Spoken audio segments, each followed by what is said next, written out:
할렐루야. 이 시간 우리가 함께 찬양과 기도로 무교 예배로 나아가도록 하겠습니다. 이 시간 함께 기도하도록 하겠습니다.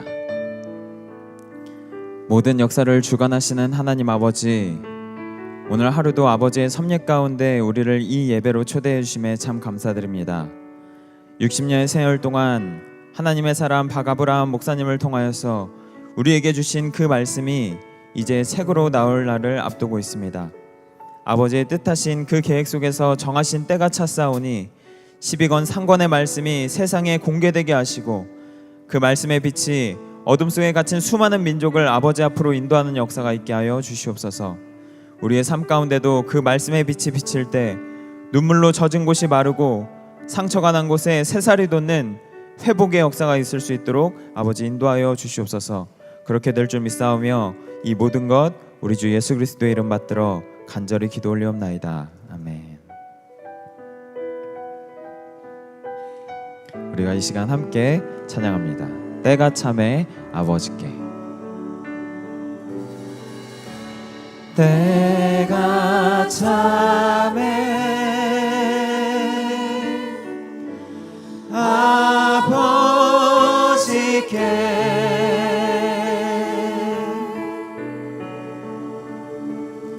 신령과 진정으로 예배 드리네.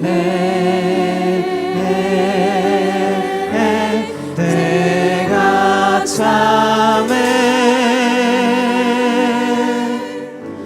아버지께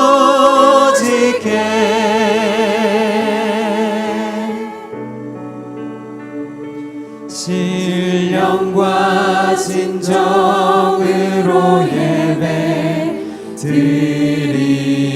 우리 다시 한번 찬양하겠습니다. 때가 참에 아버지께.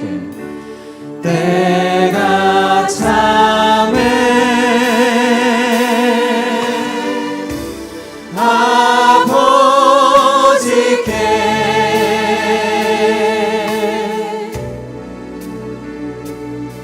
신령과 진정으로 예배 드리네.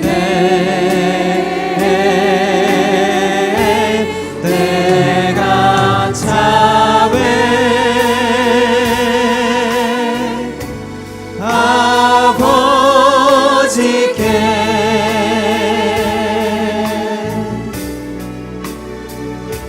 신령과 진정으로 예배. 우리 아버지께서 정하신 그 때를 이 시간 찬양으로 고백하기 원합니다. 때가 참에 아버지. 때가 참에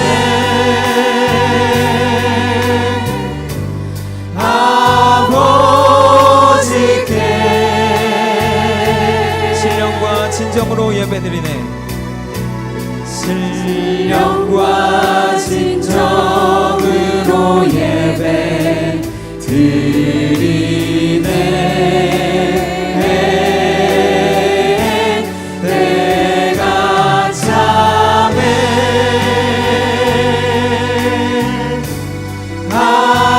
아버지께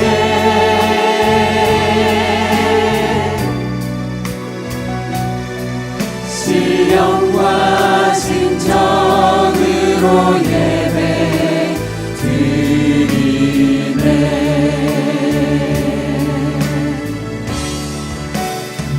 아버지께서 계획하신 하나님의 구속의 역사 가운데 이제 또 하나의 때가 차게 되었습니다. 그 순간을 우리가 함께 기도하는 마음으로 준비하는 모든 평강의 성도들 되시길 소원하겠습니다. 이 시간 그러한 마음 가지고 더욱 간절한 목소리 높여서 함께 찬양하겠습니다. 때가 참에 아버지께.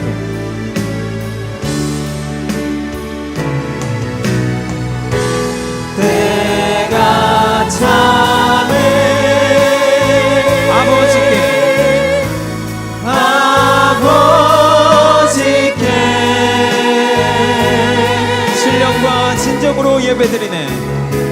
신령과 진정으로 예배 드리네.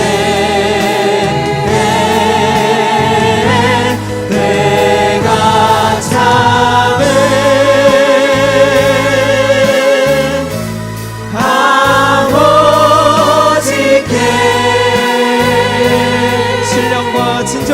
예배드리는 신령과 진정으로 예배.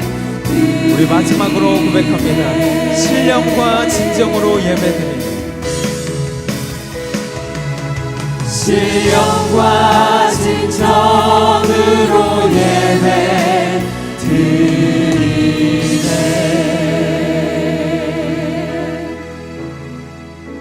우리가 그러한 마음 가지고 이 시간 예배 가운데로 나아가기 소원합니다. 우리 모두 예배하는 자 되요.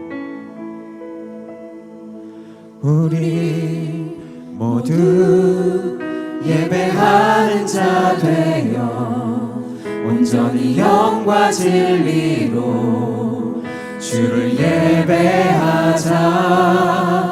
주가 우리와 함께 영원히 함께 하시고 마르지 않는 샘물로 다시 한번 고백합니다. 우리 채우시리라. 우리 모두 예배하는 자 되어 온전히 영과 진리로 주를 예배하자.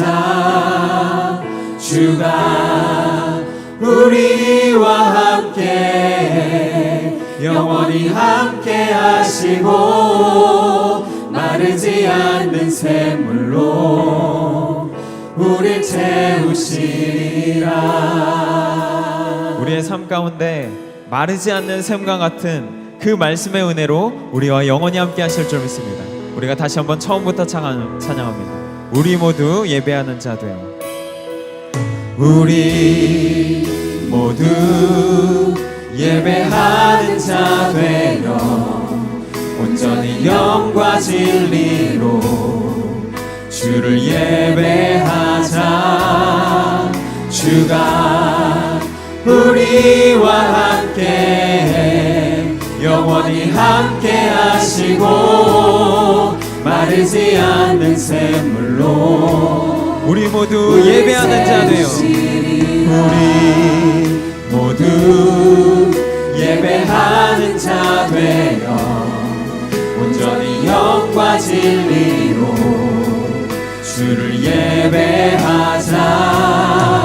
주가 우리와 함께 영원히 함께 하시고 마르지 않는 샘물로 우릴 채우시리라. 우리 시간 목소리 높여 찬양합니다. 우리 모두 예배하는 자 우리 모두 예배하는 자 되어 온전히 영과 진리로 주를 예배하자.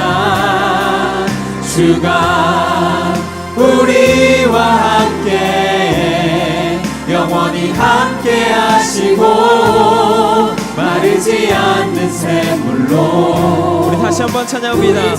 우리 모두 예배 모두 예배하는 자 되어 온전히 영과 진리로 주를 예배하자. 주가 우리와 함께 영원히 함께 하시고 마르지 않는 샘물로 우리 시간 다시 한번 목소리 높여 찬양합니다. 우리 모두 예배하는 자 우리 모두 예배하는 자 되어 온전히 영과 진리로 주를 예배하자. 주가 우리와 함께 영원히 함께 하시고 마르지 않는 샘물로 우리 마지막으로 고백합니다. 우리 모두 예배하는 자 모두 예배하는 자 되어 온전히 영과 진리로 주를 예배하자. 주가 우리와 함께 영원히 함께 하시고 주님께서 우리와 함께 하실 줄 모든 민족과 함께 하실 줄 믿습니다. 그날에 주의 영이 임하여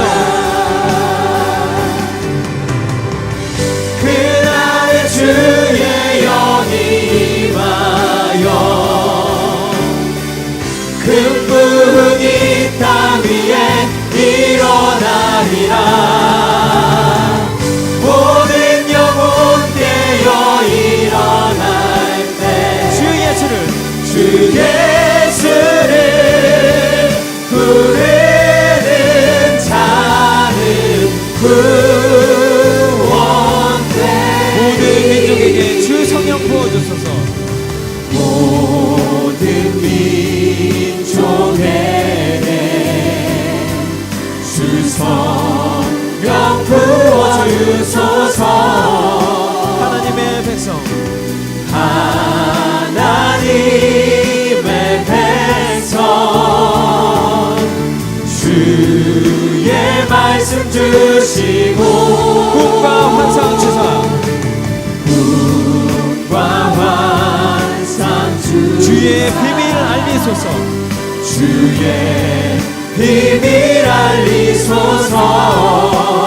우리 미사오니 우리 미사오니 하늘이 주의 날 하늘이 주의 날 정복해 그날의 주의 영이 그날의 주의 영이 임하여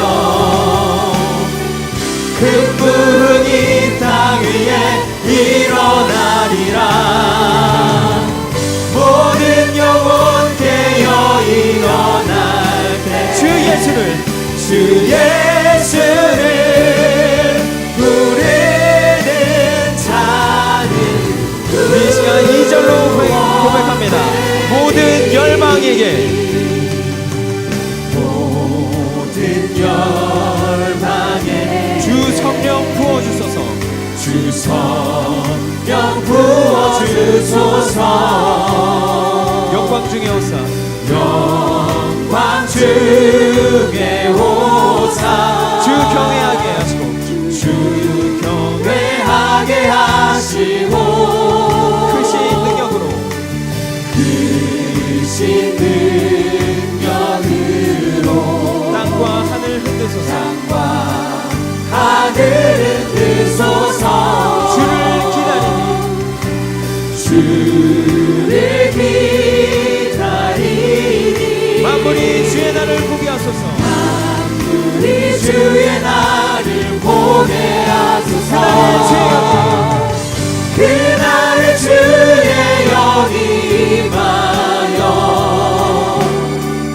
큰 부흥이 땅 위에 일어나리라. 모든 영혼 깨어 일어날 때 주 예수를 부르는 무력으로 다시 한번 찬양합니다. 그날의 주의 영이 임하여 그날의 주의 영이 임하여 큰 부흥이 땅에 큰 부흥이 땅 위에 일어나리라. 모든 영혼 깨어 일어날 때 주 예수를 부르는 자는 구원되리. 주님께 영광의 박수 올려드립니다. 이 시간 함께 기도 제목 나누시고 기도하도록 하겠습니다. 첫 번째로 나라 민족을 위해서 기도하실 때 국가 위정자들의 양심이 숨쉬는 나라, 그래서 바른 역사관으로 국민들을 자유민주주의로 선도하고 또 국민들이 그 사상을 지키는 나라가 될 수 있도록 이 시간 함께 기도하도록 하겠습니다. 또 교회를 위해서 기도하실 때 교회 개척 60주년 기념 예배와 또 구속사 시리즈 12권 상권 출판이 이제 한 달 앞으로 다가왔습니다. 그 누구에게도 방해받지 못하도록, 그리고 정하신 때가 찰 때 아버지께서 이루실 예배의 회복, 교회의 회복, 그리고 우리 각자의 가정의 회복이 일어날 수 있도록 이 시간 함께 기도로 준비하도록 하겠습니다. 또한 각자의 가정의 문제와 우리의 삶 가운데 있는 모든 기도의 제목을 이 시간 함께 내어놓고 기도하도록 하겠습니다. 아버지 은혜 가운데 추석 명절 동안 교회가 무사히 지켜졌습니다. 어찌 보면 이것이 당연한 일처럼 여겨질 수가 있습니다. 그러나 지난 하루하루가 하나님의 은혜였던 것을 우리가 기억할 때 60년 동안, 아니 그 이전부터 오늘날까지 단 한 번도 아버지의 은혜가 이 교회에 떠난 적이 없는 줄 우리가 믿습니다. 이제 그날들이 쌓여서 12권, 3권 출판할 때가 이르렀습니다. 그 말씀이 세상에 공개될 때 우리만의 은혜가 아니라 이제 온 세계가 이 은혜에 감동해서 아버지 말씀 앞으로 달려나오는 역사를 위해서 이 시간 함께 기도하도록 하겠습니다. 이 시간 세상 모든 민족이 함께 찬양하시고 기도하도록 하겠습니다.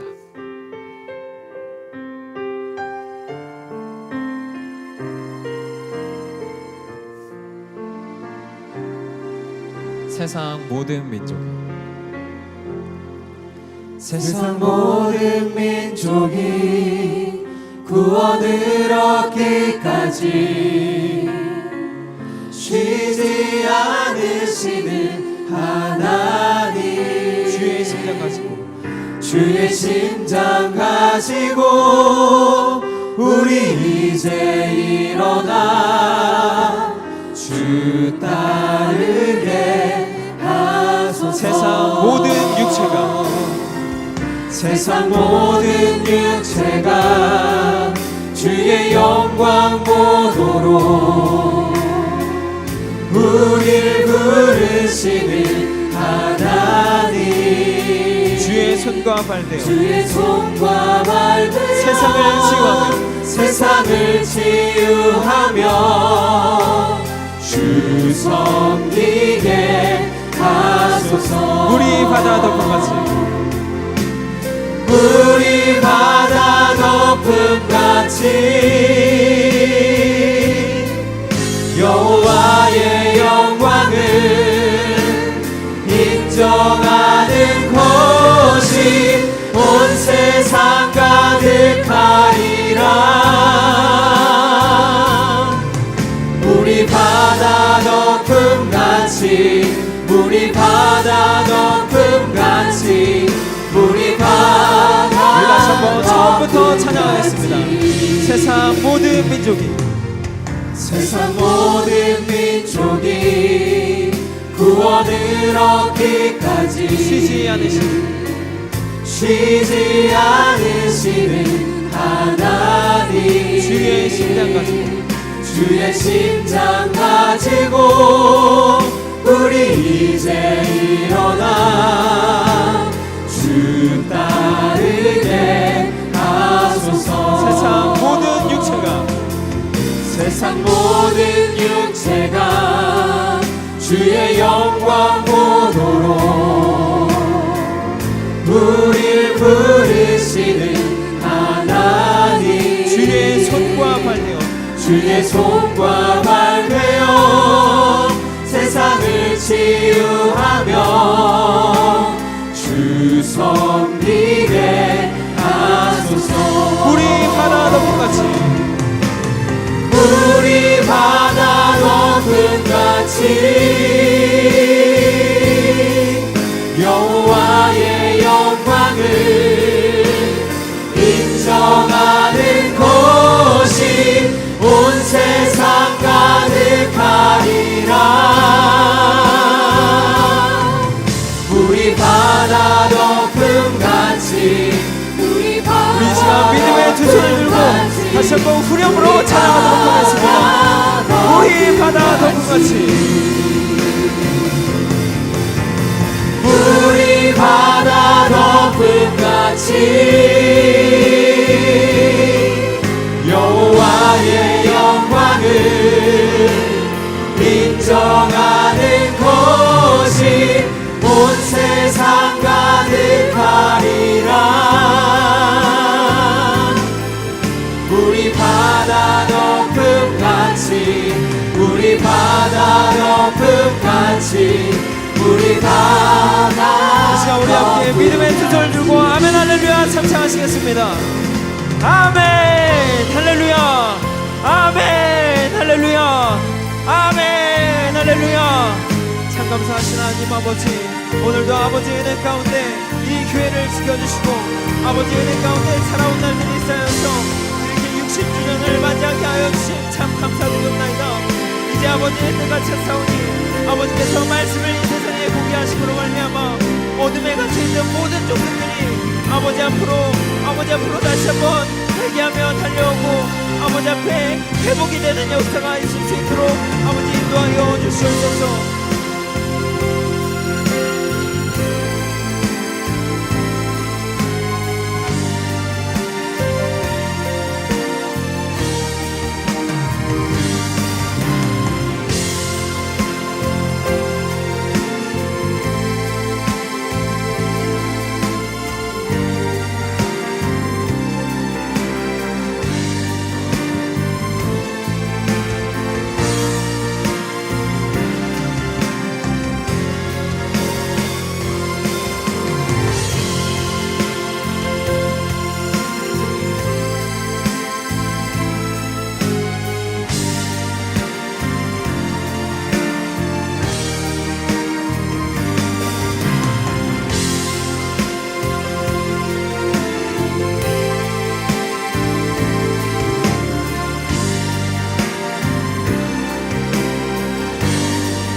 잠언서 17장 3절 말씀에 도가니는 은을, 풀무는 금을, 하나님께서는 사람의 마음을 연단시킨다고 하였습니다.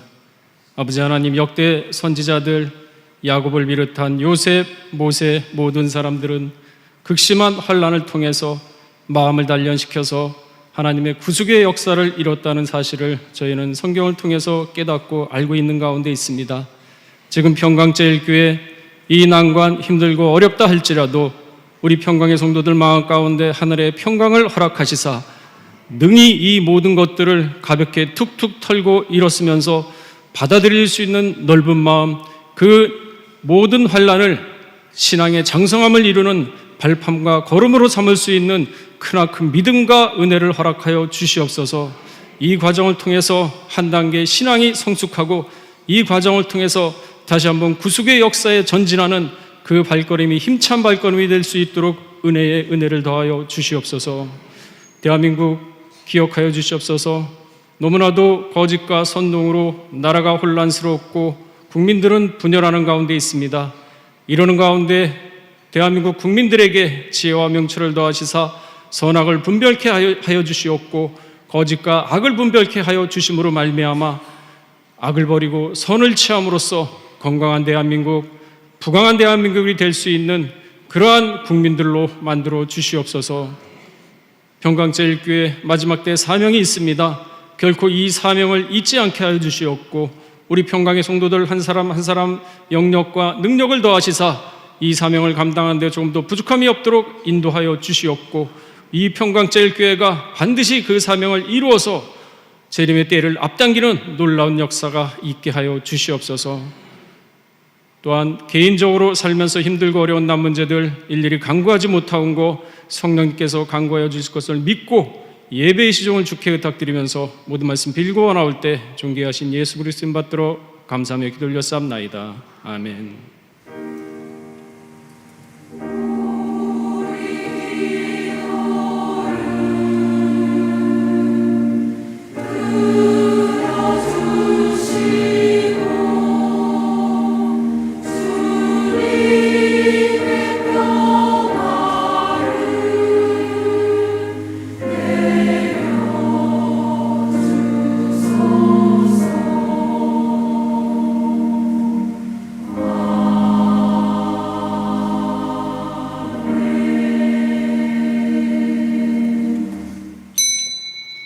애국가 통일의 노래 부르시겠습니다.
생명양식은 느헤미야 12장 31절과 38절에서 43절까지 말씀이 되겠습니다. 느헤미야 12장 31절 말씀. 이에 내가 유다의 방백들로 성 위에 오르게 하고 또 감사 찬송하는 자의 큰 무리를 두 때로 나누어 성 위로 항렬을 지어 가게 하는데 한때는 우편으로 분문을 향하여 가게 하니. 38절 말씀. 감사 찬송하는 다른 때는 저희를 마주 진행하는데 내가 백성의 절반으로 더불어 그 뒤를 따라 성 위로 행하여 풀무 망대 윗길로 성 넓은 곳에 이르고 에브라임은 위에 말미암아 옛문과 어문과 하나넬 망대와 한메야 망대를 지나 양문에 이르러 감옥문에 그침에 이에 감사 찬송하는 두 때와 나와 민장의 절반은 하나님의 전에 섰고 제사장 엘리야김과 마아세와 미냐민과 미가야와 엘류에네와 스가랴와 하나냐는 다 나팔을 잡았고 또 마아세야 스마야와 엘르아살과 우시와 여호하난과 말기야와 엘람과 에살이 함께 있으며 노래하는 자는 크게 찬송하였는데 그 감당은 에스라히야라. 이날에 큰 무리가 크게 제사를 드리고 심히 즐거워하였으니 이는 하나님이 크게 즐거워하게 하셨음이라.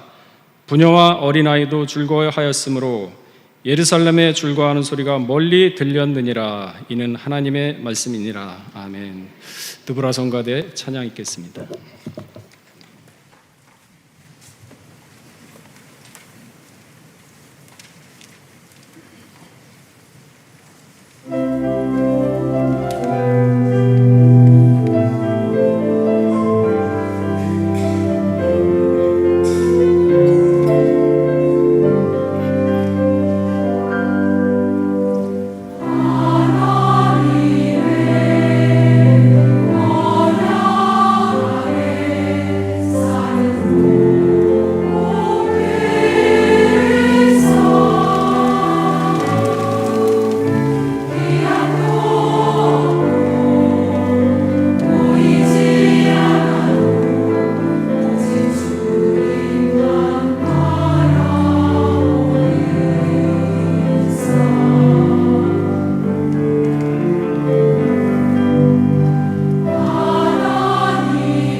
오늘 더불어 성가대 또 은혜로운 찬양, 먼저는 은혜가 되고 또 하나님께 또 큰 영광이 된 줄로 믿습니다. 이렇게 하나님의 말씀을 증거하는 일은 늘 반복되면서도 두렵고 또 긴장되는 일입니다. 맡겨주신 그 하나님의 뜻을 우리가 잘 전달할 수 있는 것인가라는 그런 마음을 갖게 됩니다. 오늘도 그 주시는 은혜에 의지해서 말씀의 은혜를 나누고자 합니다.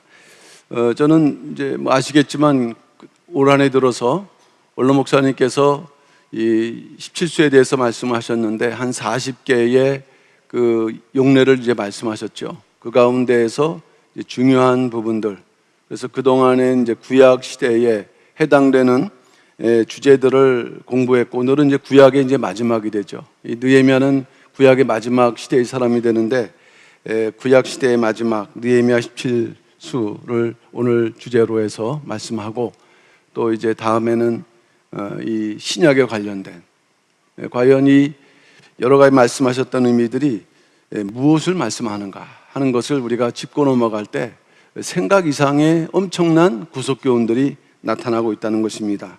사위하신 목사님께서 느헤미야 12장 31절, 38절에서 43절, 사실 느헤미야 12장 전체를 읽어야 되는데 그 중에서 오늘 우리 설교 또는 말씀에 도움되는 구절을 이제 선택해서 읽었습니다. 자, 그러면 느헤미야의 그 17은 어떤 내용인가? 늘 말씀하지만 신앙의 승리를 숫자적으로 표현할 때 17수입니다. 승리의 수 17은 창세기부터 요한계시록, 원로 목사님께서 말씀하신 40여 개가 신구약 성경에 다 있는 게 아니에요. 대표적인 거를 말씀하신 게 40개라는 거죠. 우리가 그것들을 통해서 신구약 성경의 구속 경륜을 알 수 있도록 이렇게 뽑아주신 거예요. 창세기부터 요한계시록 이르기까지 전 구속사에 나타난다. 어떻게 나타나느냐? 어떤 때는 인물의 삶 속의 연대를 통해서, 그리고 사건, 이렇게 여러 가지 내용을 통해 갖고 신앙 승리, 신앙의 승리에 대해서 그 시대의 인물들은 어떻게 신앙을 이루었는가 하는 것을 숫자적으로 표현할 때는 17수로 표현한 것입니다. 근데 이것들이 모여지거나 아니면 그 시대의 구속사적인 의미를 이렇게 넓게 보게 되면은 이것이 또한 전 구속사적인 교훈을 우리에게 말씀해 주고 있는 거예요. 이 성경은 참으로 놀라운 하나님의 말씀이 아닐 수 없다라는 것을 이러한 은혜 가운데에서 우리가 알게 되는 것입니다. 대단히 중요한 주제다. 우리가 좀 구속사 운동을 하고 있는데 구속사 시리즈를 우리가 공부하고 있거든요.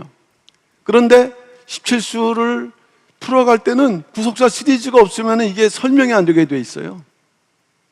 그래서 어쨌든 대단히 중요한 주제, 이 17수인데 오늘은 구약 마지막 시대의 기록이라고 했습니다. 느헤미야는 그 당시의 선지자가 누굽니까? 말라기. 느헤미야서가 역사서적으로 그 개혁성경에는 앞부분에 위치하고 있지만은 순서상으로는, 연대기적으로는 마지막이에요. 느헤미야가 개혁을 하고 이제 사라지면서, 역사 속에 사라지면서는 이제 예수님이 오시는 신약으로 넘어가는데 그 가운데 400년의 공백기가 있는 거죠. 성공적이지 못하다 하는 것을 우리에게 보여주고 있는 거예요. 그러나 그런 가운데 이제 느헤미야는 느헤미야대로 그의 생애 혹은 사역 가운데에서 또 17수라는 이 숫자를 통해서 하나님의 구속 경륜을 펼치고 있다. 오늘 읽어드렸던 본문은 성벽 건축에 대한 사역을 마치고 이제 성벽 낙성식을 거행한다 하는 것입니다. 그러면 느헤미야는 이 성벽 낙성식을 통해서 어떤 방법으로 이 17이라는 숫자를 나타내고 17이라는 숫자를 통해서 하나님의 그 구속 경륜을 표현하고 있는가? 또 그것은 무엇인가 하는 것입니다. 그것은 바로 17명의 찬양대열이에요. 이따 설명하겠지만은 아주 독특한 형식으로 성벽 낙성식을 진행한다. 성이 그 사람들이 다닐 수 있는 만큼 두께가 있거든요.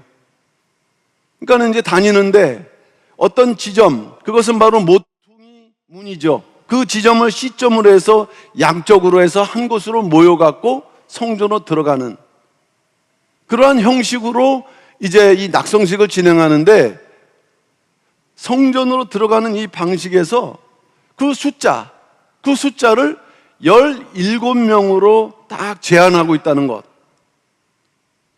성경이 우연일까요? 느헤미야가 그냥 하다가 그랬을까요? 기도하면서 성령의 그 인도하심 속에서 이제 선택을 하는 거죠. 우리는 알 수 없지만 그 당시에 17명은 엄청난 존경을 받는 그러한 인물일 것이다. 우리는 단언할 수 있어요.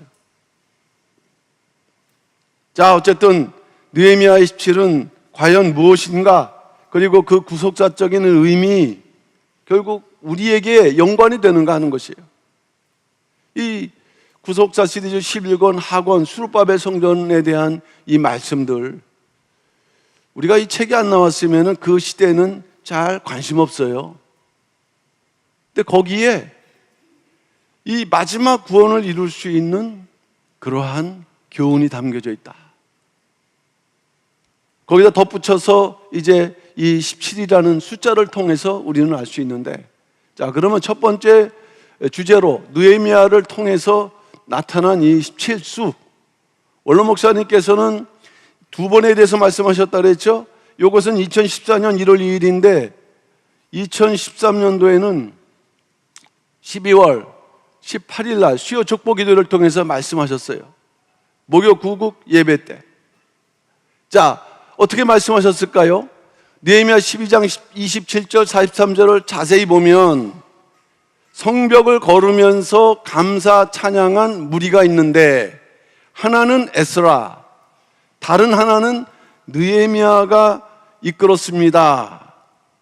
느헤미야를 따르던 제사장과 레위인이 17명이요. 근데 한쪽만 17명이 아니라 양쪽 다 17명이라는 거예요. 이 대단히 중요한 그 전 구속사에서 17이라는 역사가 나타나는 가운데 이 느헤미야 시대에는 이렇게 나타나고 있다. 원로 목사님께서 이때 말씀하시고 1월 3일 날 마지막 미주 선교 여행을 떠나셨거든요. 가시자마자 말씀하신 게 17수 모르면 정신병자 바보 같다고 이 말씀을 하신 거예요. 이게 참 놀라운 무서운 말씀이죠. 그러니까 저도 안다고 할 수는 없지만 노력할 뿐인 거고, 그럴 때 우리는 계속적으로 이 내용을 밝혀야 할 때까지 기회 될 때 사실 살펴보는 것이 맞습니다. 자, 그러면 이제 느헤미야의 성벽 낙성식, 첫 번째 의미를 보면은 성벽 낙성식은요, 성벽 재건 공사가 끝났음을 선포하는 공적 예식이죠. 우리도 10월 24일 날 교회 개척 60주년 행사를 하지 않습니까? 이 공적인 이 예배 예식이 필요한 거예요. 그래서 뭔가 하나님께 영광 돌리고 우리 역사를 돌이켜보면서 앞으로 어떻게 나갈 것인가를, 그동안에 1차, 2차, 3차 포로 귀환을 마무리하는 그 행사가 바로 이 성벽 낙성식이에요. 그러면서도 어떤 마음을 담았냐? 성벽 공사를 인도하신 하나님께 감사하고, 성벽 공사 50일 동안 봤더니, 그 이후의 역사를 봤더니 하나님께서 역사하셨구나, 인도하셨구나, 감사하고 앞으로도 어떻게 해달라고요? 지켜달라, 지켜주세요 라는 그러한 믿음의 그 간구, 그것을 낙성식을 통해서 이렇게 하나님께 표현하고 있는 거예요. 근데 결국에는 이 낙성식의 최종적인 목표가 어디냐면은 성전에 들어가는, 오늘날 우리가 성전에 들어오죠. 마음껏 들어올 수 있습니다. 심지어 그 이스라엘이 그 박해당할 때는요, 그 이방인들이 말 타고 들어와요. 그래서 제가 그 성지순례 갔을 때 베들레헴 갔더니, 베들레헴인가? 그 성전이 있는데 문이 이렇게 고개 숙이면서 이렇게 한 사람, 돌로 그렇게 만드는 거예요. 그게 왜 그러냐 했더니 말 타고 못 들어오게. 근데 여기서 들어가는 성전은 뭔 성전일까요? 그동안의 모든 죄를 이제 정결케 하고 새로운 마음으로 하나님을 만나러 가겠다는. 우리가 예배 드리러 나올 수 있습니다. 그러나 마음가짐은 차이가 있을 수 있어요. 하나님께 예배 드리러 나오는 마음가짐이 있을 수 있고, 아니면은 뭐 다른 마음도 있을 수 있겠죠. 근데 이 낙성식은 이제 전 민족적으로 진정으로 성전에 들어가는 그 자격. 그러니까 성백 낙성식의 목표가 바로 성전이라는 부분을 우리는 염두에 두셔야 된다. 자, 그러면 이 순서는 어떻게 진행되어 있느냐? 먼저 간략하게 말씀드리면은 정결 예식을 먼저 행했고, 두 번째는 찬양 행렬을 했어요.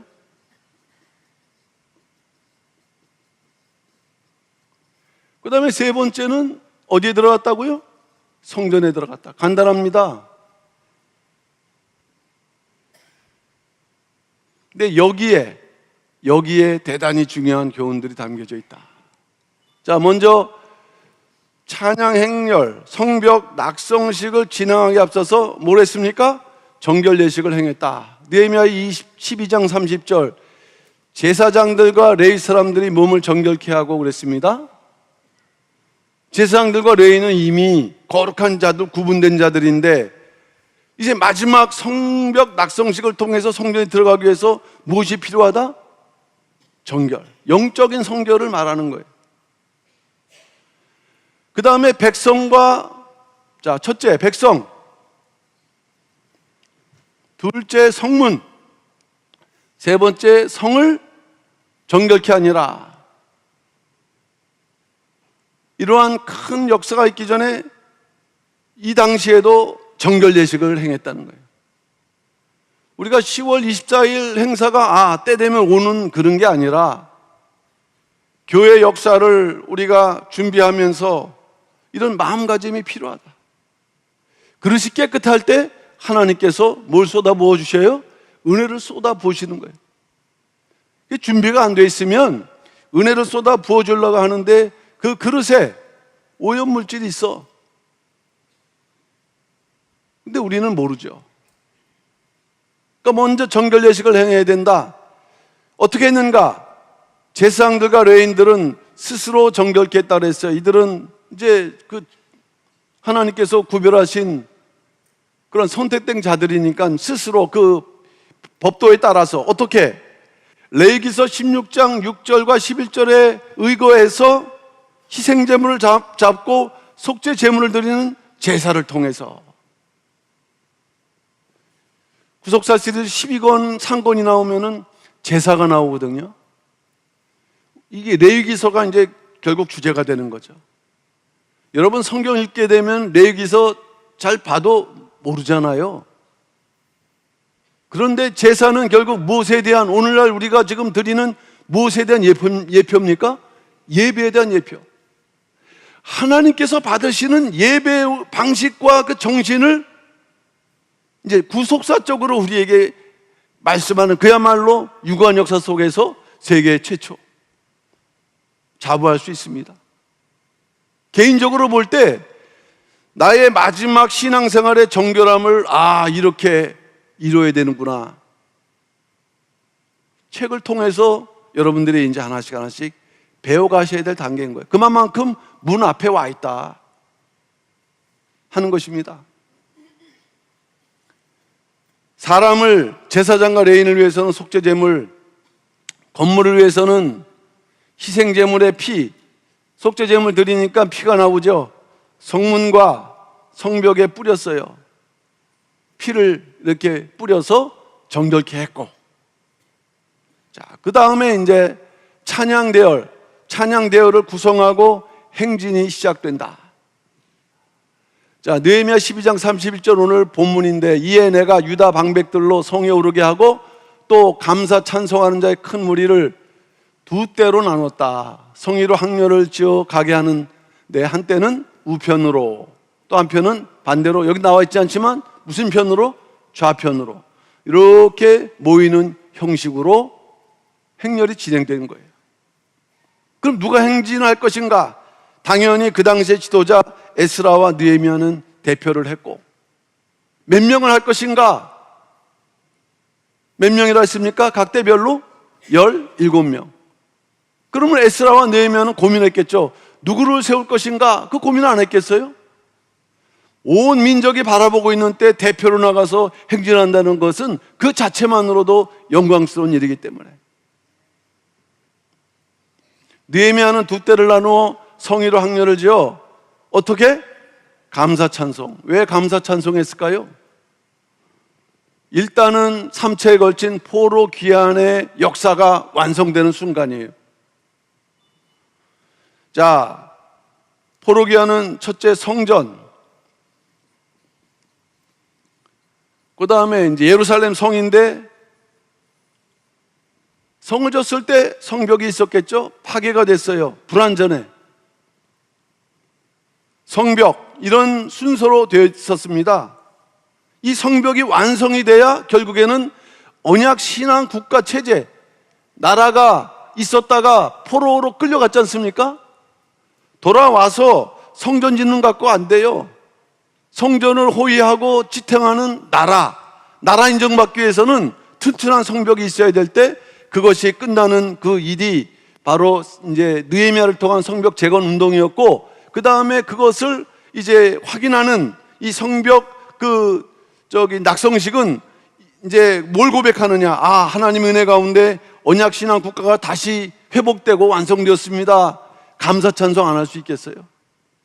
미비하지만 완성됐습니다. 그 눈물, 감격, 이런 은혜가 있는 그러한 시간이에요. 은혜를 고백하고 하나님께 영광을 돌리는 시간으로 이러한 그 형식을 취했는데, 내부적으로 들어다 보니까 두 때라 그랬죠. 그러니까 한때는 누구를 따른다 그랬습니까? 에스라. 자, 몇 명일까요? 17명. 안 세봐도 알겠죠? 이렇게 번호를 붙여야 되는데 그냥 믿음으로 17명. 자, 근데 색깔이 같습니까? 다릅니까? 틀리죠? 왜 틀릴까요? 맡은 직분이 다른 사람들이라 이거예요. 파란색은 어떤 사람들일까요? 밑에 힌트가 있잖아요. 답을 써줬네. 뭐예요? 유다 방백. 방백은 뭐예요? 지도자들. 그죠? 빨간색은 제사장. 8에 9. 총 몇 명? 자, 근데 여기서 우리가 하나 주목해야 될 것은 에스라가 들어갔어요? 빠졌어요? 빠졌단 말이에요. 그 에스라는 여기에 들어가지 못하는 자격자인가? 뭐 이렇게 생각할 수 있지만 그런 개념이 아니에요. 넓게 볼 때, 자, 이제 느헤미야를 따르는 찬양 대열. 자, 요번에 보니까 파란색이 좀 압도적으로 적죠. 누구 하나? 느헤미야 하나. 그 다음에 빨간색이 몇 명? 당연히. 이 내용을 보게 되면은 특별히 이 엘리야김이라는 분은 제사장이라는 이러한 그 표현을 썼어요. 그러니까 나머지는 무엇일 가능성이 큽니까? 레위인일 가능성이 커요. 그래서 이 느헤미야를 따르는 대열은 제사장과 레위인 포함해서 16명이고 느헤미야 1명 포함해서 몇 명입니까? 17명. 그러니까 결국에는 두 때가 17명씩. 앞장서는 결국 인물이 누구예요? 에스라. 이런 구조예요. 결국에는 이 모든 그러한 그 행사의 실질적인 앞장선 책임자는 누굽니까? 에스라. 종교적인 행사니까 느헤미야는 사실은 이 유다 방백처럼 이제 나머지 이쪽에 그 정치적인 지도자를 대표하는 딱 한 명으로 들어가 있는 거죠. 이게 나름 이유가 있겠죠. 17명도 시작했지만은 우리가 이 각자 이 사람이 어떠한 신앙의 경력이 있는지 알 수 있어요? 없어요? 알 수 없어요. 그러나 분명한 것은 첫째 하나님 앞에서, 두 번째 사람들 볼 때도 이 뭔가 그 말거리가 있을 사람이에요? 없을 사람이에요? 딱 해서 오늘날처럼 명랑 공고가 있을까요, 없을까요? 공고했더니 이 사람은 문제가 있습니다. 말 나오면 어떻게 해요? 안 되잖아요. 그 당시라고 해서 다를 바 없어요. 그래서 이 찬양 대열 행진 경로를 우리가 좀 또 보셔야 됩니다. 에스라 찬양 대열의 행진 경로 어느 쪽에서 시작해서 어디로 갔는가? 느헤미야 12장 37절 보게 되면 무슨 문이 나옵니까? 샘문 나오죠. 말미암아 전진하여 성으로 올라가는 곳에 이르러 다윗성의 층계로 올라가서 다윗 궁 위의 길에서 동행하여 수문에 이르고.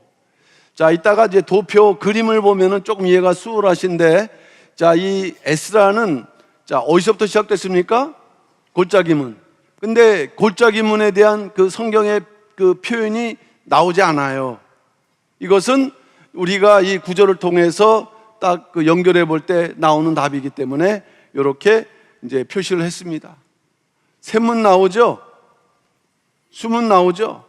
이 동문은 사실은 이제 요 목적지에 가는 중간문이 되기 때문에 일단 찬양대열의 경로는 우리가 골짜기문, 샘문, 수문, 동문, 한밑간문 해서 이 골짜기문에서 오른쪽으로 우편으로 해서 올라가는 그러한 형식이 되겠고요. 자, 두 번째 느헤미야 찬양대열의 행진 경로는 느헤미야 12장 39절 에브라임 문의로 말미암아 옛문과 어문과 하나님의 망대 한미야 망대를 지나 양문에 이르러 감옥문에 그침해. 자, 여기 무슨 문이 나옵니까? 에브라임 문. 그 다음에 옛문, 어문. 그 다음에 또 뭐가 있습니까? 양문. 그 다음에 감옥문. 그래서 아까 출발점을 어느 문이라고 말씀했어요? 골짜기 문이라고 했거든요. 에브라임 문, 옛문, 어문, 양문, 무슨 문? 감옥문. 자, 그림을 한번 보시면 여기에 이제 구속사 시리즈 책에 나온 내용을 이제 이렇게 이미지화한 건데, 골짜기 문은 여기거든요. 여기. 이게 골짜기 문입니다. 골짜기. 그리고 도착지가 결국에는 성전인데 어느 문에서 이제 성전 들어가냐면 요 한밑간문. 자, 그러면 여러분 생각하실 때 공정하게 가려면은 뭐 북문에서 시작한다든가 할 수도 있지 않습니까? 굳이 이 골짜기 문에서 시작한 이유는 뭘까? 저는 생각을 해봤어요. 이거는 답이 있는 내용은 아니에요. 근데 우리가 추론할 수는 있다. 어떻게 추론할 수 있냐면은 목적지가 최종 목적지가 어디입니까? 성전이잖아요. 성전 가까운 문은 두 문이에요. 한밑간문이나 동문인데, 동문으로 들어가는 것이 맞지만 일반적으로 동문은 누가 들어가시는 문이에요? 하나님께 들어오시는 문이잖아요. 그러니까 동문을 피한 느낌을 우리는 생각할 수 있고, 한밑간문을 택하다 보니 양쪽으로 공정하게 갈 수 있는 문, 그것이 골짜기문 아니면 분문인데, 이 분문은 어떤 문이라고요? 똥의 문이라고 그래요. 쓰레기의 문. 그러니까 그런 좀 지저분한 것을 버리는 문이니까 여기서 출발할 수 있어요, 없어요? 그러니까 아마 느헤미야하고 에스라는 어디서 할까 이렇게 하다가, 야, 여기서 하고, 그 다음에 그러면 이제 이쪽으로는 누가 가고 이쪽은 누가 가고, 그걸 두 분이서 결정했겠죠. 기도와서 응답을 받거나. 그러니까 결국 이 위로 올라가는 저기 앞장선 인물은 누굽니까? 느헤미야. 요 밑으로 해서 올라가는 인물은 누구예요? 에스라. 그렇게 해서 여기서 내려와서 성전으로 들어가는 그 낙성식 행진이 바로 이러한 의미로 진행되었다. 그래서 최종적으로 어디 앞에 섰다 그랬어요? 하나님의 전에 섰고. 이것이 이제 우리가 구속사 시리즈 11권 하권을 기반으로 이제 설명할 수 있는 성경 낙성식의 내용인데, 자, 그러면 이제 3번 구속사적인 경륜을 한번 살펴보자. 첫째, 성경 낙성식에 대한, 두 번째, 이 17명에 대한 구속사적인 경륜을 한번 생각해 보자. 자, 첫 번째 보면은 성벽 낙성식은 어떤 의미일까? 그 당시에는 아까 말씀드렸던 것처럼 공사가 끝났다라는 감사예요. 그러나 이것을 넓게 많은 경우로 전 구속사라는 그러한 관점에서 볼 때는 어떤 의미가일까? 이제 구약 역사가 맞춰지면서 반드시 어디에 들어가야 된다? 성전에 들어가야 된다. 근데 이 구속사를 볼 때 신약 마지막 성도들도 어디에 들어가야 된다고요? 새 예루살렘 성에 들어가야 된다라고 말씀하고 있는 거예요. 자, 성벽 건축 먼저 생각해 볼 때 구속사의 확장과 완성을 의미한다. 미가서 7장 11절 말씀 보면은 네가 성벽을 건축하는 날, 결국 건축을 완성하는 날, 그날에는 뭐가 넓어진다요? 지경이 넓어진다. 결국 이 성벽은 뭐를 예표하는 걸까요? 예수 그리스도로 말미암는 뭐예요? 교회. 이 미가서는 교회의 역사, 신앙 역사를 예표한 거예요. 교회 운동이 완성될 때 결국에는 지경이 뭐한다? 넓어진다. 예언한 거죠. 그러니까 이 땅에 복음이 땅끝까지 전파돼서 그 역사가 맞춰질 때 이제 하나님의 뜻이 펼쳐진다. 그 예언이 담겨져 있는 거예요. 성벽. 그래서 그 당시 성벽 건축이 완성됐다는 것은 말씀드렸던 대로 신앙국가 체제가 확립되었다라는 것을 보여주지만 구속사적으로는 이제 구속사 운동이 뭐 하는 것이에요? 구속사 운동이 끝난 것이에요. 완성된 것이에요. 여러분들이 그렇다면 구속사 운동이 완성됐다고 해서 저절로 들어가느냐? 그 사이에 몇 가지 과정이 있다는 것을 우리에게 말씀해 주고 있어요. 자, 그래서 이러한 면에서 좀 넓게 구속사적인 관점에서 볼 때 성벽 낙성식은 새 예루살렘 성의 입성을 상징하는데, 성벽이 완성되고 성벽 낙성식을 통해 성전에 들어가는 것은 최후 구원의 승리자들이 새 예루살렘 입성하는 것을 상징한다. 결국 이 최후 구원의 승리자들이 결국 숫자로 말하면은 몇 번이라고요? 17. 17의 축복 있는 자들을 말씀하고 있는 거예요. 느헤미야 12장 40절, 이에 감사 찬송하는 두 때와 나와 민장의 절반은 하나님의 전에 섰는데, 이것을 우리가 구속사 쪽으로 볼 때 요한계시록 21장 24절, 만국이 그 빛 가운데로 다니고 땅의 왕들이 자기 영광을 가지고 어디로 들어가리라? 그리로가 어디예요? 새 예루살렘. 때가 되면 믿는 자 들어간다가 아니라 그랬어요. 첫째 뭐가 되어야 돼요? 땅의 왕으로 인정을 받아야 되고, 두 번째 그 왕을 증거하는 게 뭡니까? 자기의 뭐라 그랬어요? 영광이라 했어요. 우리가 각자 신앙에 영광이 있는가? 하나님께 영광 돌려야 되는 것이 인간의 본분이지만, 영광을 돌리는 삶을 살 때 우리도 뭐가 생겨요? 자기의 영광. 그것이 있을 때 우리가 새 예루살렘에 들어갈 수 있다.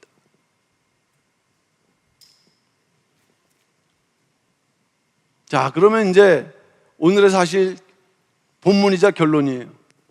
오늘 우리가 느헤미야 17인데, 이 느헤미야는 또는 에스라는 어떤 이유로 이 17명을 선택했을까? 그래서 이것을 그 당시 상황에서 쭉 보면요, 이유가 다 있어요. 이 찬양 행렬 17명은 당시 이스라엘의 영적인 지도자죠. 제사장과 레위인이니까. 근데 정치적 지도자들도 있었어요. 느헤미야를 비롯해서 유다 방백들.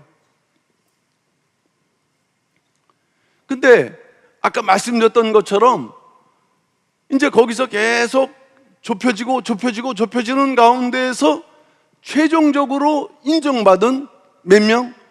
이름 나타난 17명. 그러니까 이제 17명이니까는 합하면은 34명이죠. 34명이지만 17수의 2배수입니다. 그냥 17수일 뿐이에요. 자, 그럼 첫 번째 이 사람들 어떤 사람, 어디서부터 시작됐는가 할 때, 일단은 포로기한 시대부터는 이제 지났을 테니까, 포로기한의 뭐예요? 후손들. 적어도 포로귀한 자들의 신앙을 잇는 그런, 그 당시에 살아계실 수 있어요. 그러나 또 이제 그 후손들일 수밖에 없는 거죠. 자, 포로기한은 3차에 걸쳐 이루어졌는데 일단 1차 포로기한의 명령을 우리가 잘 보면 고레스는 야 돌아가라, 너희 그 나라에 살아라가 아니에요. 돌아가서 뭐 하라 그랬어요? 성전을 건축하라. 하나님 믿지 않는 그 이방 왕이 성전을 건축하라는 명령을 내린 거예요. 그리고 1차 포로기한 이 사람들은 이스라엘 회복을 위해서 그 70년 동안 이제 잘 자기 생활을 갖다가 이제 뭔가 이렇게 확보를 했잖아요. 그러니까 아마 그 당시에 돌아가라 할 때 몇 가지 갈등이 있었을 거예요. 갈 것인가 말 것인가. 첫째. 두 번째는 간다고 할 때 그동안 쌓은 재물을 줄 것인가 말 것인가. 안 가더라도 성경에 나와 있어요? 안 나와 있어요? 나와 있잖아요. 은혜로 줬단 말이에요. 근데 은혜로 주는 게 아니라 본래는 그것 가지고 뭐 해야 돼요? 가야 되는 게 맞아요. 근데 거기조차도 해당되지 않는 사람이 있을까요? 없을까요? 있죠. 이제 나눠지기 시작합니다. 분리되기 시작하는 거예요. 신앙에 이탈이 생기는 거예요. 에스라 1장 3절 이스라엘의 하나님은 참신이시라. 너희 중에 무릇 그 백성 된 자는 다 유다 백성 예루살렘으로 올라가서 거기 있는 여호와의 전을 뭐하라? 건축하라. 너희 하나님이 함께 하시길 원하노라. 우리 하나님이 아니라 너희 하나님인데 이 명령을 하고 있는 거 아니겠어요? 조건, 그 백성된 자. 그러니까 떠나지 않는 사람들은 스스로 백성이지 하나님께서 인정하지 않는 거죠. 두 번째가 아니고 이제 요 의미, 17의 승리자가 되기 위해서 하나님의 명령에 순종해서 죄악 세상을 떠나는 결단이 있어야 된다. 이것은 이제 그 의미와 조금 우리가 좀 구별해서 생각해 볼 수는 있겠습니다만은 어쨌든 뭔가 떠나야 되는 그러한 요구사항이 있을 수 있다는 거죠. 아브라함, 대표적으로 아브라함 히브리서 11장 8절 믿음으로 아브라함은 부르심을 받았을 때에 순종하여 장래 기업으로 받을 땅에 나갔을 때 갈 바를 알지 못하고 나갔으며, 우리는 알아도 나가지 못하지 않습니까? 그러니까 이 포로기한 자들의 입장에서 생각을 해보게 되면은 와서 누가 맞이하는 사람도 없고 정말 그 말씀 하나 붙들고서 이제 모든 것을 뒤로 하고 가는 그런 후손이 일단은 그 대상이었고요. 두 번째, 성벽 재건 역사에 끝까지 동참한 자가 거기에 해당되는 사람이었어요. 왜 그러냐 하면은 포로기한에서 왔는데 막상 성벽 건축이 되다 보니까는 100% 재건 역사에 동참하지 않았거든요. 오히려 부정적인 말을 퍼뜨려요. 왜냐하면은 자기는 참석하지 않는데 가만히 있으면은 자기가 욕먹으니까 입장을 합리화시키기 위해서 부정적인 말을 퍼뜨려 갖고 공사를 오히려 뭐 했어요? 방해하는 자들. 느헤미야 3장 5절 그 다음은 드고아 사람들이 중사했으나 그 기적들은 그 주의 역사에 담부치 아니하였으며, 담부하다, 짐을 등에 지고 어깨에 매다, 이거 싫은 거예요. 교회를 위해서 힘들고 애쓰고 하는 거 싫은 거예요.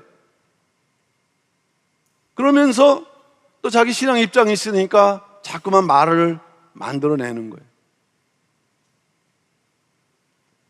포로기한 왔지만 이제 신앙이 또 나눠지기 시작하는 거예요.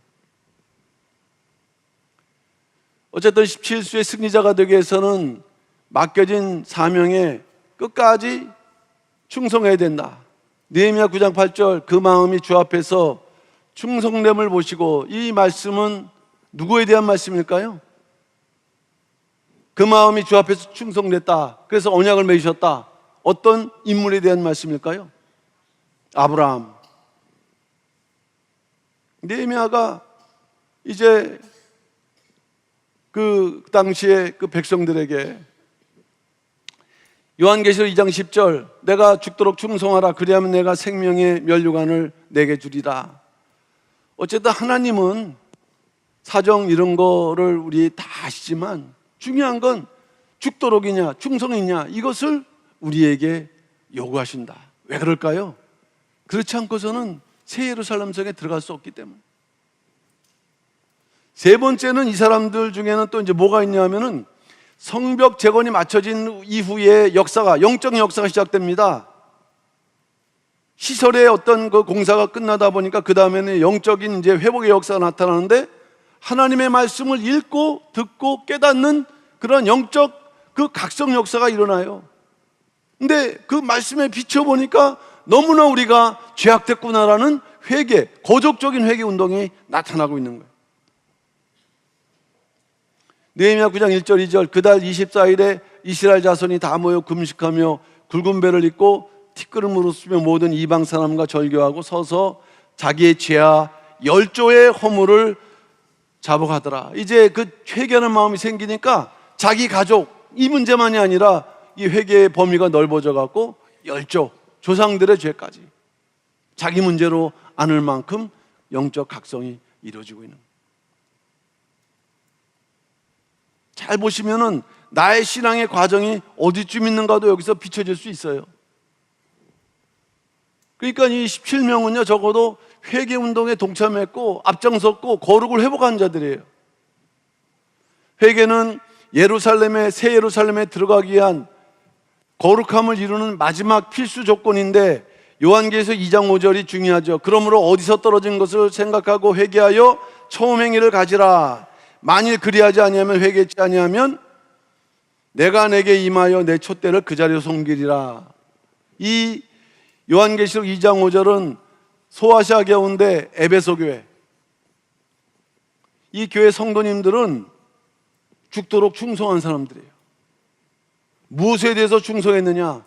이단과 싸우면서 교회를 지키는 일에, 칭찬받아 또 부족하지 않는. 근데 하나님께서는 이제 이들에 대해서 야, 내가 너 충성한 거 인정하는데 또 뭐예요? 처음 행위 잃어버린 거, 첫사랑, 주님의 마음을 잃어버린 거예요. 일하느라고 그냥 상대방을 헤아리지 못하는 그 엄격함. 그런 가운데 이제 이 회개를 통한 거룩함, 여기서도 분명히 말씀한 것은 그 회개하여, 이 말씀, 회개를 강조함으로 열심히 일하는 자들이 놓쳐서는 안 되는 신앙의 조건을 말씀하고 있다. 그러다 보니까는 그 다음에 나타나는 것이 그 당시에도 언약, 갱신을 이루어지는 인치는 역사였어요.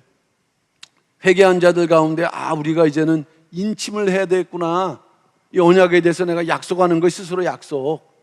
느헤미야 3장 9장 38절 우리가 이 모든 일을 인하여 이제 경고한 언약을 세워 기록하고 우리의 방백들과 레위 사람들과 제사장들이 다 인을 치나이다. 마지막에 인치는 역사에 동참해야 된다. 회개한 자들은 마지막 때 뭘 받아야 돼요? 우리도 인침. 그럴 때, 인침이 있을 때 어디 설 수 있는가요? 시온산에 설 수 있다. 요한계시록 7장 4절 내가 입맞은 자의 수를 들으니 이스라엘 자손의 각 지파 중에서 입맞은 자들이 14만 4천인데, 요한계시록 14장 1절 말씀 보게 되면은 또 내가 보니 보라 어린 양이 시온산에 섰고 그와 함께 14만 4천이 섰는데, 그 인침의 역사가 어린 양의 뭡니까? 이름. 그 다음에 그 아버지의 뭐예요? 이름. 내 이마는 정신과 사상이에요. 정신과 사상이, 신앙 정신과 사상이 바른가? 그게 인침이에요.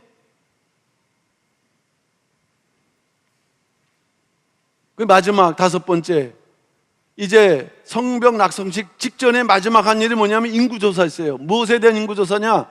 제사장이냐 레위인이냐 숫자.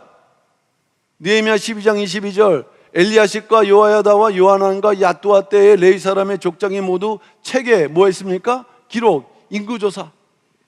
역사적으로는 이제 인구조사를 한 거지만 영적으로는요, 이것은 뭡니까? 하나님께서 새 예루살렘이 들어가는 수를 셌어요.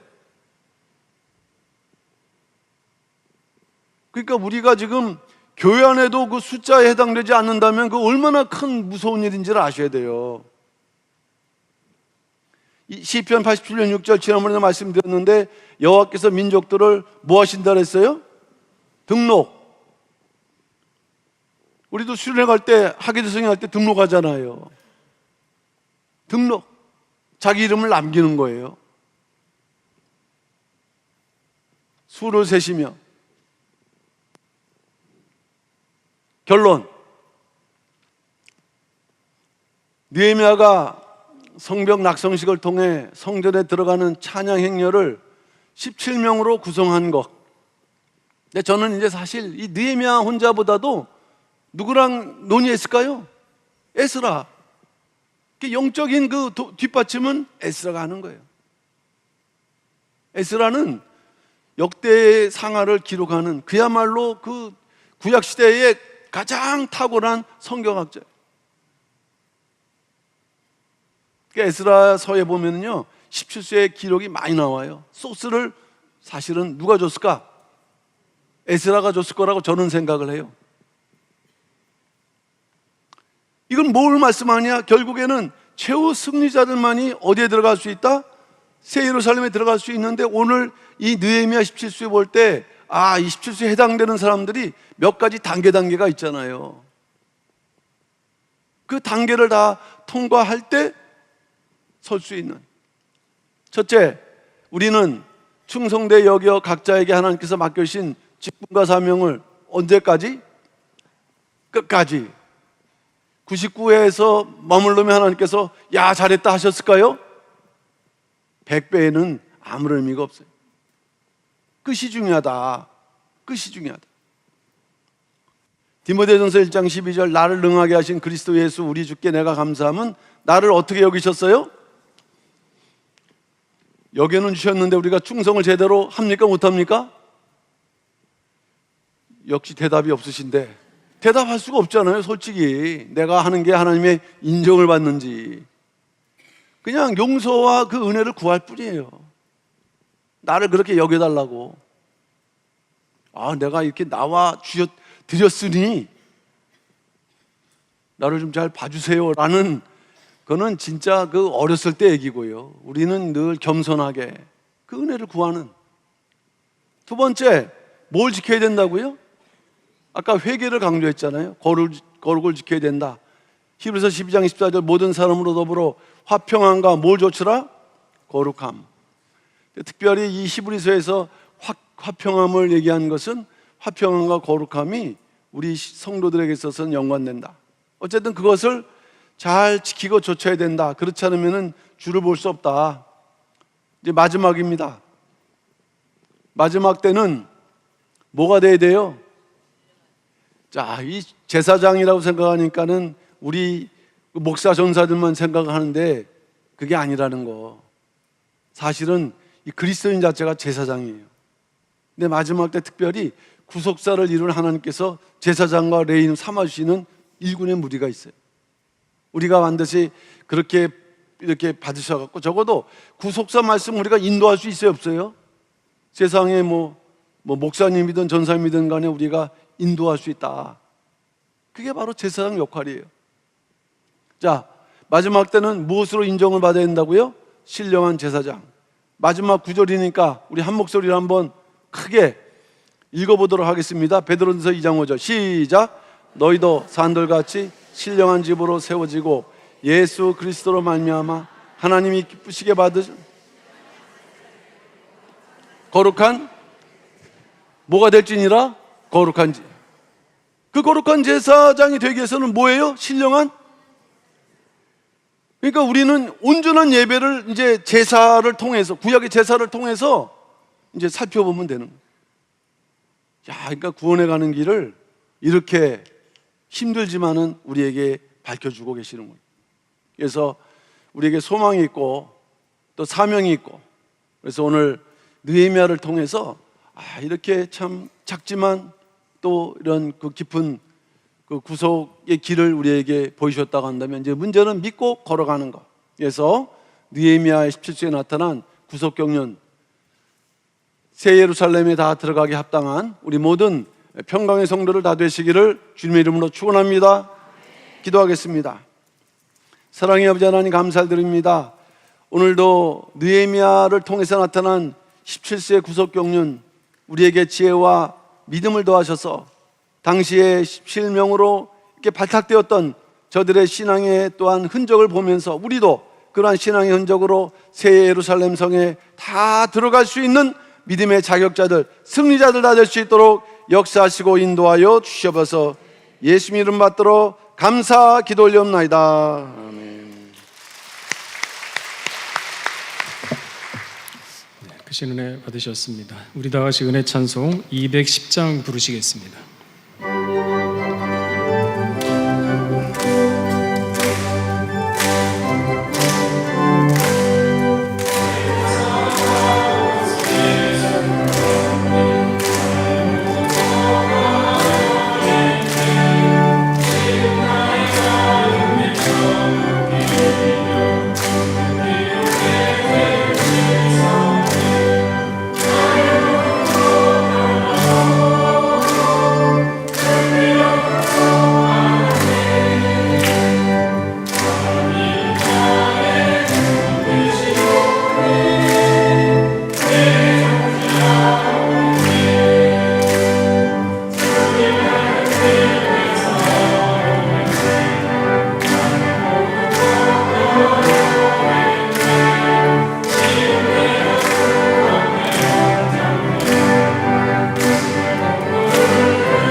사랑이 많으신 하나님 아버지, 만수 10과 온전수 7 합쳐서 17술 성도의 최종 승리의 수라고 하였습니다.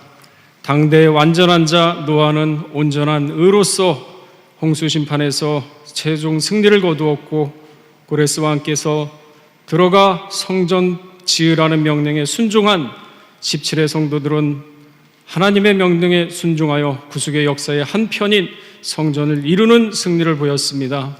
말세지마를 살고 있는 이때의 우리 평강의 성도들, 진정으로 노아와 같이 하나님 눈앞에서 은혜를 찾는 온전한 17을 이루는 모든 성도가 되어서 이 세상과 짝하지 않고 하나님 하늘 위에 시민권을 두고 살아갈 때 하나님으로부터 인정받고 변화의 반열에 오른 좀 더 부족함이 없는 성도들 될 수 있도록 은혜를 더하여 주시옵소서. 또한 이렇게 주신 말씀에 감사하여 헌물을 바치는 손길이 있습니다. 만사형통의 축복으로 인도하여 주시옵고, 그 마음을 받아주시사 어느 곳에 있든지 선한 결과로 나타나 그 결과를 따먹는 놀라운 역사가 있게 하여 주시옵소서. 모든 말씀 빌고 나올 때 존귀하신 예수 그리스도를 받들어 감사하며 기도 올렸사옵나이다. 아멘.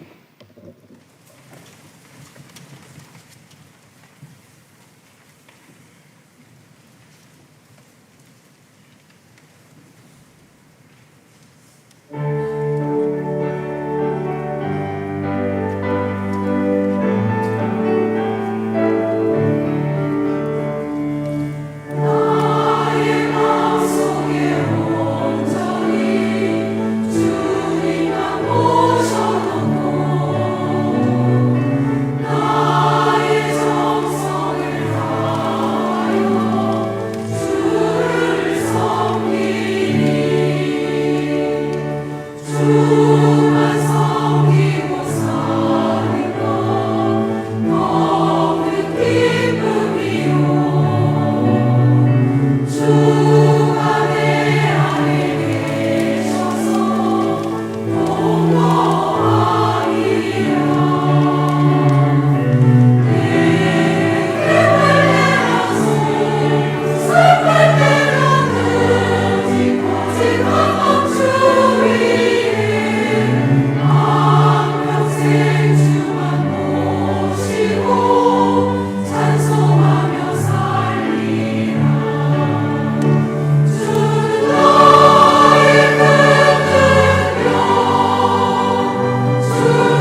시간에 광고 시간입니다. 9월 19일 목요일 예배 광고 말씀드리겠습니다. 첫 번째 광고입니다. 교회 개척 60주년 감사 예배 및 구속사 시리즈 12권 상권 출판 감사 예배가 10월 24일 목요일 오전 10시 30분 모리아 성전에서 있겠습니다. 교회 개척 60주년 행사의 슬로건은 60년의 꿈, 70년의 성취입니다. 평강 목회자 국사 아카데미 안내입니다. 과목은 국사 시리즈 11권 상, 여호와 삼마 에스겔 성전이며 10월 2일 수요일부터 11월 20일 수요일까지 매주 수요일 오전 10시부터 12시 30분까지 예루살렘 성전에서 진행되며 총 7주 과정입니다. 대상으로는 목사 그리고 사모, 전도사, 신학생 되겠습니다. 포항 구속사 세미나 안내입니다. 9월 24일 화요일 오전 10시 포항 홀리랜드 영성 수련원에서 있겠습니다. 믿음의 기초를 다시 세우고 말씀의 대로를 여는 교구 금요기도회가 내일 금요일 오후 8시 예루살렘 성전에서 전 성도를 대상으로 드려지겠습니다. 이번 주 담당 교구는 27대 교구가 되겠습니다. 스능과 취업을 위한 학부모, 교사, 학생 7주 연합 기도회가 있습니다. 9월 25일부터 11월 6일까지 매주 수요 예배 후 제2교육관 5층 고등부 예배실에서 있겠습니다. 참평안 9월호가 발간되었습니다. 내용으로는 12년 만에 빛을 보는 구속사 시리즈 제12권 상, 추석 명절에 고향을 그리워한다면 영원한 고향을 깊이 생각하라, 추석과 효도에 대하여, 과실을 맺게 하고 과실이 항상 있게 하여 등의 기사가 수록되어 있습니다. 송영 부르시겠습니다.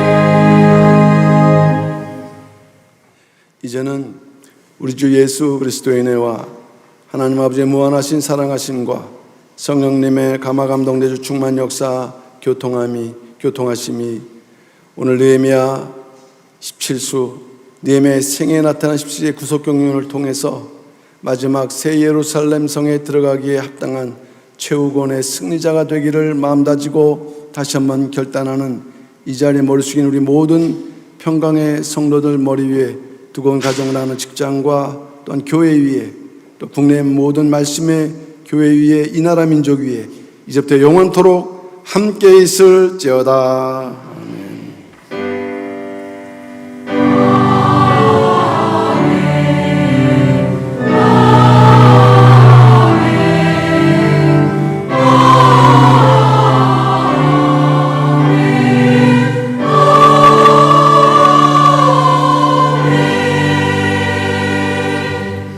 예배를 마쳤습니다. 평안히 귀가하시기 바랍니다.